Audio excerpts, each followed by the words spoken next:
kasi sa TV lang namin nakikita eh. Sana, hindi sana ako manonood dito. Eh, sabi ng anak ko, para kayo ma-relax, manood kayo niyan. Sabi ko, ano kaya magugustuhan ko dito kay Aldab? Bakit masyado ang pagkakasikat? Natalo yung aming siyota. Di ba? Ano pong message sa Aldab? Oo, ay hari manawari. Magtagal pa siya ng maraming taon. No, maging part ng history ng Philippine television. Kasi ano to anniversary ng Itbulaga. Maganda yung pinakikita nila sa tao. Tsaka ano lang sila, spontaneous lang eh. Yung totoo lang, parang reality TV, parang wala talagang script. Tsaka tago sa puso, talagang ramdam mo yung ano ng Aldab.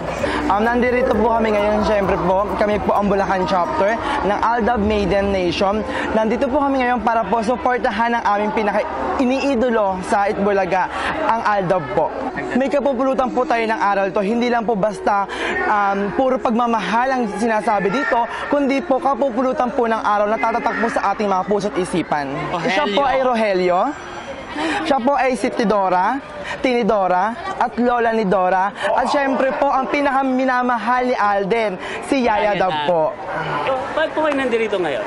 Di siyempre para suportahan yung idol ko na si Maine Mendoza, kay Yaya Dab.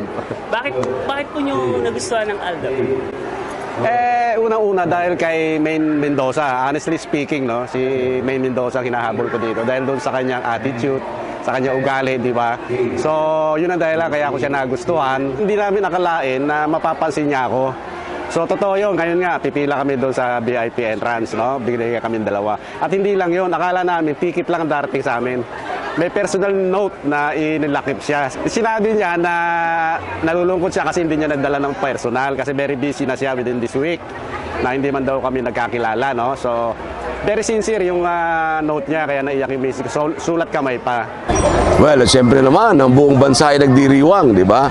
So, lahat tayo narito para patunayan natin na itong isang pagkakataon na yung ganitong uri ng panuurin ay dapat natin tinatangkilik.